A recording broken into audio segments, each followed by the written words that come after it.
Assalamualaikum warahmatullahi wabarakatuh. Perkenalkan, nama saya Cantika Ardia Ramadhani dengan NIM G00250110 dan berasal dari kelompok B4.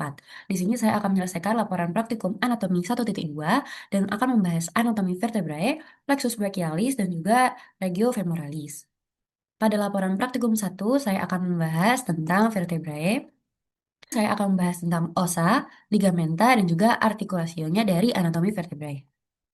Baik, jadi yang pertama, kolumna vertebralis itu dia terdiri dari 33 tulang vertebrae atau os vertebrae. Yang pertama dia ada vertebrae cervicalis, ada 7, lalu ada 12 vertebrae thoracicae, ada 5 vertebrae lumbales, ada 5 sacrum, ada 4 os coccygeus atau os coccygeus. Nah, os vertebrae ini masuk ke dalam os irreguler dan strukturnya itu fleksibel. Lalu, struktur vertebrae secara umum itu terbagi menjadi anterior dan juga posterior. Ada foramen vertebrae yang dilalui oleh medula spinalis dan juga meningus venalis. Nah, ukurannya itu semakin besar ke arah inferior seiring bertambahnya berat yang ditopangnya gitu. Baik, selanjutnya saya akan membahas ke vertebrae cervicalis. Nah, jadi vertebrae cervicalis ini tadi kan ada 7. Jadi ada vertebrae cervicalis 1, VC 2, 3, 4, 5, 6, dan 7. Untuk VC 1 itu dinamakan os atlas. Jadi di os atlas ini ciri-cirinya itu dia itu nggak punya korpus, dia juga nggak ada prosesus spinosusnya, tapi dia itu punya fovea dentis. Nah, selanjutnya untuk VC2 atau dinamakan os aksis, dia itu ciri-cirinya yaitu dia punya dens atau prosesus odontoideus. Nah, di proses odontoideus ini dia itu ada ya di VC2 ini atau os aksis, dia itu ada korpus vertebrainya, lalu ada facies articularis posterior, dia punya foramen transversarium juga. Apex dentisnya itu di sini besar ya. Lalu, jadi bedanya dari VC1 dan VC2 tadi ada prosesus spinosus. Dan ada korpusnya juga. Lalu untuk VC3 sampai 6 dinamakan tipikal. Nah, jadi kalau yang di VC3 sampai 6 atau tipikal ini, dia itu tuh korpusnya kecil. Jadi korpus kecil, lalu spinanya juga kecil. Dan dia itu ada foramen transversum yang dilalui sama AV vertebralis arteri atau vena vertebralis. Dan selanjutnya ada juga prominent atau VC7. Nah, kalau di VC7 ini ciri khasnya itu si proses spinosnya tuh menonjol. Jadi proses spinosus paling menonjol. Baik, selanjutnya yaitu ada vertebrae thoracicae. Nah, jadi di vertebrae thoracicae ini dia itu korpusnya berbentuk kayak jantung, seperti jantung ya. Dan foramen vertebranya itu kecil dan juga bulat. Lalu proses spinosnya itu dia panjang, panjang ke bawah gini. Miring juga kan, miring ke bawah. Nah, tadi kan vertebrae thoracicae itu kan terdiri dari 12. Nah, khusus di vertebrae thoracicae yang 12 itu prosesus transversusnya itu terbagi menjadi 3 tonjolan. Ada proses mamillaris, lalu ada proses aksesorius. Mamillaris ini eh, yang superior, tuberculum superior. Lalu ada proses aksesorius ini, dia yang tuberculum inferior. Dan juga ada tuberculum lateralisnya. Baik, untuk selanjutnya yaitu adalah vertebrae thoracicae lagi. Ya, ini ada dari 1 sampai 12. Nah, yang di satu ini dia itu fovea costalis vertex 1, dia fovea costalis superior dengan fasies articularis bentuk bulat dan juga fovea costalis inferior dengan fasies articularis bentuk semilunaris. Lalu di sini ada juga fovea costalis dari yang 2 sampai 9 ya. Ini dia fovea costalis superior dan fovea costalis inferior. Nah, keduanya itu memiliki fasies articularis berbentuk semilunaris.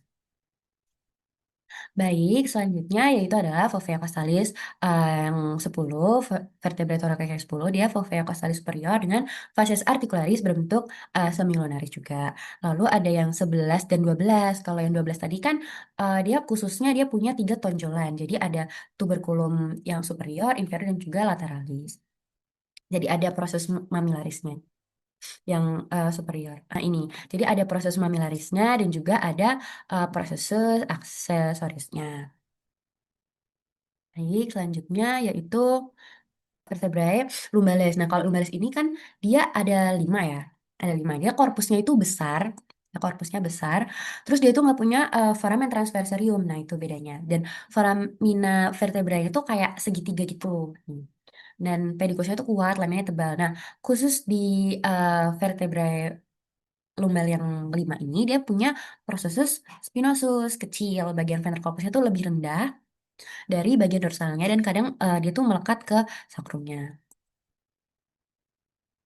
Nah, ini selanjutnya yaitu adalah vertebrae sacralis atau asakrum. Dia juga terdiri dari 5. Dia ada nih fascias pelvinanya. Nah, ini bagian-bagian pentingnya itu ada promontorium ya. Promontorium itu yang di sebelah sini. Dia itu penting karena dia itu untuk menentukan ukuran pelvis pada bidang obstetrik-nya. Nah, selanjutnya ada juga ini ada linea transversae. Nah, di sini ini. Itu tuh derivat diskus intervertebralis. Selanjutnya ada juga foramina sacralia anterioria. Nah, dia itu untuk derivat foramen intervertebral yang dilewati oleh rami anterior nervus sacralis dan anterosakralis lateralis. Ini selanjutnya ini yang fascias dorsalis ya, fascias dorsalisnya. Yang bagian-bagian penting ini ada fascias auricularis yang di bagian sebelah sini, lalu ada crista sacralis mediana yang di sebelah sini, lalu ada crista sacralis lateral, lalu ada medial dan juga posterior. Nah, posterior. Baik, selanjutnya yaitu adalah vertebrae coccygia atau osteococcygeuss. Nah, ini yang terakhir ya, dia ada 4. Di sini merupakan hubungan dari 4 vertebrae. Ini yang bagian ventral dan juga ini yang dorsal view-nya. Nah, ini ada diskus intervertebralis. Nah, jadi dia itu fungsinya itu tuh buat peredam pada kolumna vertebranya gitu. Nah, yang dia tuh terdiri dari 2 bagian penting ya. Ada bagian bagian luarnya itu tuh anulus fibrosus dan juga ada bagian intinya yaitu si nucleus pulposusnya. Nah, selanjutnya si analus fibrosus ini dia itu cincin kolagen tersusun atas jaringan fibrokartilage dan untuk membatasi rotasi antar vertebrae. Nah, kalau nukleus pulposus atau si bagian inti yang ini yang kayak gini, itu tuh setengah cair, dia mempermudah pergerakan kolumna vertebralis. Nah, diskus intervertebralis itu bentuknya seperti apa sih? Itu bentuknya seperti kaset. Nah, lesi pada bagian ini itu sering menyebabkan keadaan berupa namanya itu hernia diskus intervertebralis di mana itu tuh dia kayak sarafnya itu terjepit dan itu tuh kayak dia bakal membuat kelumpuhan seperti itu. Kita akan membahas tentang ligamentanya. Nah, yang pertama itu ada ligamentum longitudinal anterius. Nah, jadi dia itu berjalan di fascias pelvina sacrum hingga ke tuberculum tuberculum anterius VC1 dan juga anterior foramen magnum. Nah, selanjutnya ada juga yang posterior. Kalau ini yang posteriornya di sebelah sini, yang ini yang anteriornya. Terlihat bentuknya itu kalau yang posterior ini dia itu lebih kecil daripada yang anterior longitudinal ligamen. Jadi kalau ligamen yang posterior ini dia itu lebih kecil ya. Terus lalu dia itu berjalan di kanalis vertebralis di posterior corpus vertebrae dan posterior discus invertebralis. Dia itu berjalan dari VC2 hingga ke sacrum. Nah, selanjutnya ada ligamentum flavum. Kalau ligamentum flavum, dia itu yang menghubungkan lamina vertebrae yang saling berdekatan. Lalu ada supraspinosus ligamen, itu tuh yang menghubungkan prosesus spinosus. Jadi dia dari VC7 hingga ke sacrum, lalu di sebelah sini ini ada yang eh, interspinosum ligamen. Jadi kalau interspinosum dan namanya aja inter, jadi dia menghubungkan antar keseluruhan dari prosesus spinosus yang saling berdekatan. Sebenarnya di sini juga ada ligamentum. Oh, di sini ada ligamentum nucae. Nah, kalau dari sagittal nih kita lihat dia itu bentuknya kayak segitiga gitu dan dia itu kuat karena dia terdiri dari terbentuknya itu dari banyak fibrous. Karena fungsinya juga kan dia untuk mengurangi fleksi kepala yang berlebihan dan juga mengembalikan ke posisi anatomis. Nah, sebenarnya di sini tuh juga ada ligamentum intertransversum. Jadi dari namanya aja ligamentum intertransversum di mana dia inter berarti antara. Lalu transversum berarti antara prosesus transversus yang saling berdekatan. Selanjutnya yaitu kita akan membahas tentang artikulasinya. Nah, di artikulasinya itu ada artikulasio uncovertebralis atau yang biasa disebutnya turuska. Dia itu eh, terbentuk dari prosesus uncinati. Ya, lalu di sini ada artikulasio zygapophysialis. Dia itu terbentuk antara prosesus articularis superior dan juga prosesus articularis inferior. Nah, di Di sini juga ada articulatio atlanto-occipitalis. Nah, kalau yang articulatio atlanto-occipitalis, dari namanya aja berarti dia itu terbentuknya dari facies articularis, superior os atlas, dan dengan condylus occipitalis. Nah, selanjutnya ada articulatio atlanto-axial. Nah, sebenarnya articulatio atlanto-axial ini nanti akan membentuk tiga sendi. Nah, tapi kalau artikulasi atlanto-aksial ini dia sendiri terbentuk dari hubungan os atlas dengan os aksis. Nah, tadi kan terbentuk ketiga sendi nih. Tiga sendi itu apa aja sih? Jadi ada yang satu ada satu artikulasio atlanto-aksial yang medial dan juga dua artikulasio atlanto-aksial yang lateral. Nah, jadi kalau yang medial tadi dia itu terbentuknya dari facies articularis anterior os aksis dengan fovea dentis os atlas. Nah, kalau yang articulatio atlanto-axialis yang lateralis dia itu kan ada dua tuh, terbentuk menjadi dua. Nah, itu tuh dia terbentuk dari facies articularis superior, mohon maaf, facies articularis inferior os atlas dengan facies articularis superior os aksis. Seperti itu. Selanjutnya, yaitu adalah laporan praktikum 2. Di sini saya akan membahas terkait plexus brachialis, susunan dan juga strukturnya.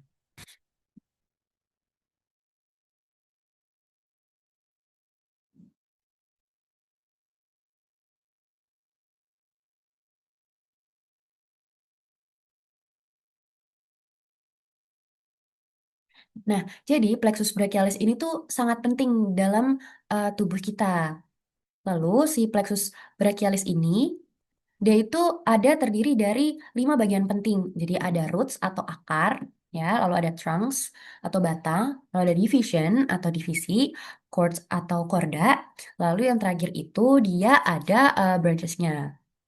Nah, jadi dari roots dulu nih, dia itu ada dari C5, C6, C7, C8, dan juga T1. Jadi dari saraf-saraf ini dia tuh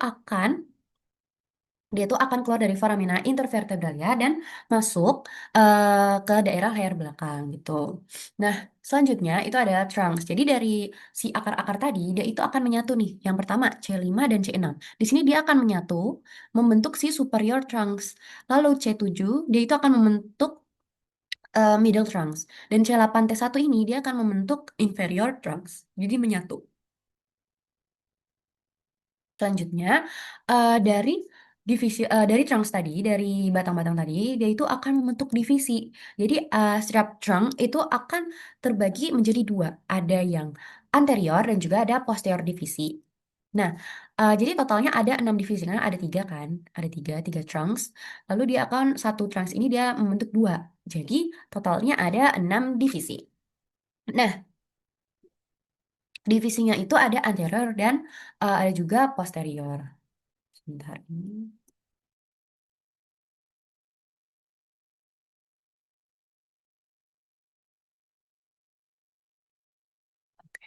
Jadi setiap round itu ada anterior division, jadi dia akan eh, mana?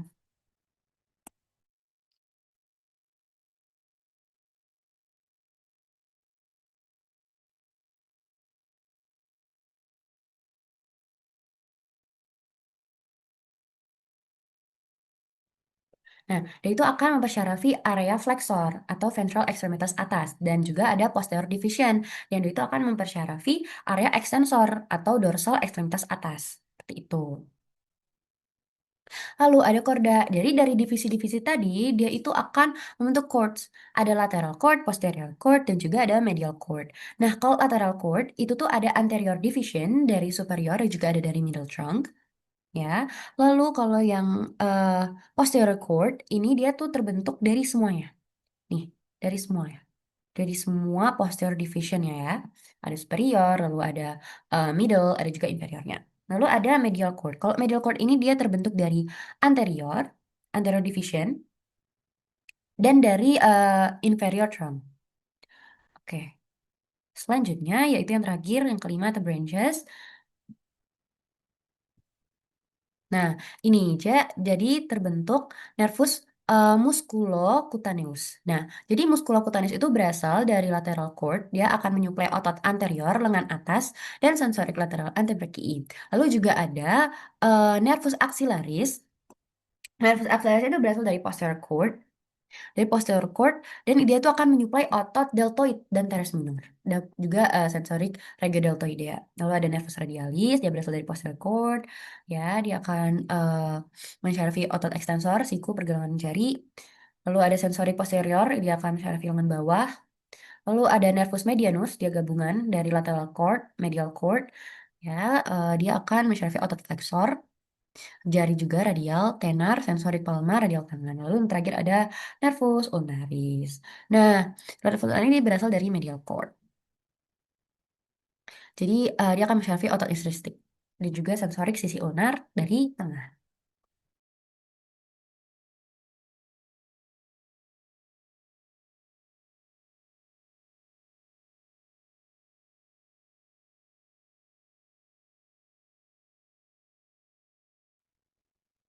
Laporan praktikum 3.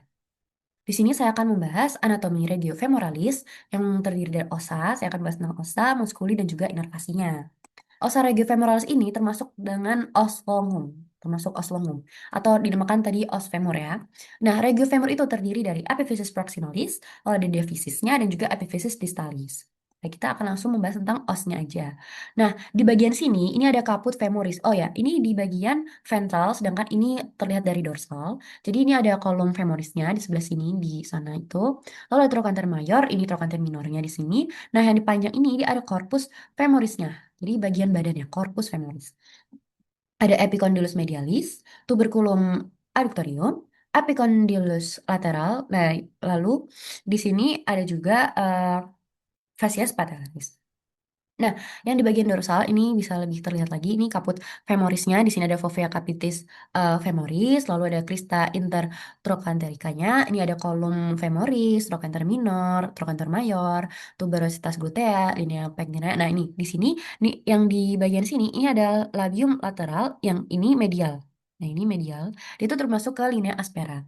Lalu ada juga fascia poplitea, ada epicondylus lateralis yang sebelah sini, ada condylus medialis, ada linea intercondylaris dan juga ada condylus lateralis. Nih, ini yang kita melihat dari medialnya. Jadi ada fovea capitis femorisnya ini sebelah sini. Lalu ini caput femoris, ada juga fossa trochanterica, ini kolom femoris. Kurang lebih sama seperti yang tadi ventral dan juga kita lihat di bagian dorsalnya. Baik, selanjutnya yaitu kita akan bahas terkait ligamen bentuknya. Nah, jadi regio femoris itu ada regio femoris anterior. Nah, kalau di regio femoris anterior itu dia ada musculus, nih, musculus iliopsoas. Jadi ada psoas mayor dan juga ada psoas minornya.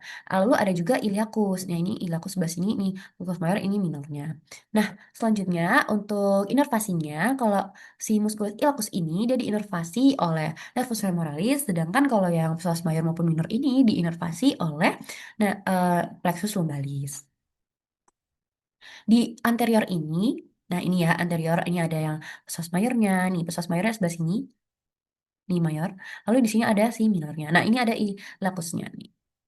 Baik, selanjutnya yaitu nih di anterior itu juga ada musculus quadriceps femoris. Nah, di sini ada musculus rectus femoris, factus medialis, factus lateralis, dan juga ada vastus intermedius.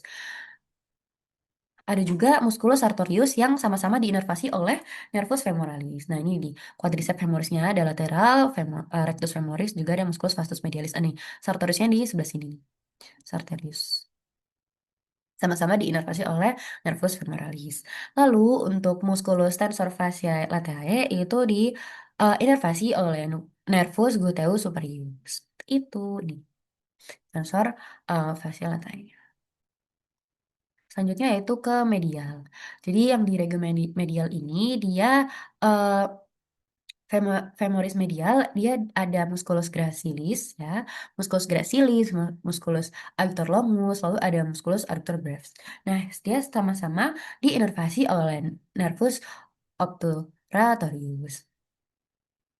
Lalu ada juga eh, musculus adductor magnus yang diinervasi oleh nervus obsturi obturatorius juga dengan nervus ischioticus. Lalu ada musculus obturator externus yang diinervasi oleh nervus obturatorius. Sama-sama ya. Lanjut terakhir ada musculus pectineus yang diinervasi oleh nervus femoralis. Nah, ini fungsinya kalau yang musculus gracchalis ini dia tuh fungsinya untuk aduksi tungkai atas. Kalau ini dia juga untuk uh, eksorotasi tungkai bawah. Kalau yang musculus obturator externus sama musculus pectinus ini untuk rotasi lateral tungkai atas. Nah, ini ada obturator externus di sebelah sini. Ini regressilis, automagnus, seperti itu.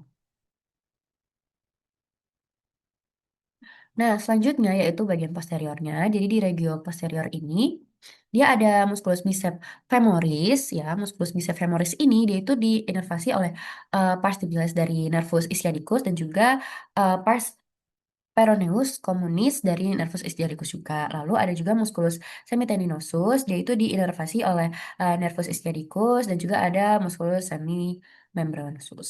Nih, semimembranosnya di sebelah sini, lalu semitendinosnya. Lalu di sini ada bicep femoris nih ya, bicep femoris. Baik, itu tadi laporan praktikum anatomi 1.2 dari saya. Kurang lebihnya saya mohon maaf. Sekian dan terima kasih. Wassalamualaikum warahmatullahi wabarakatuh.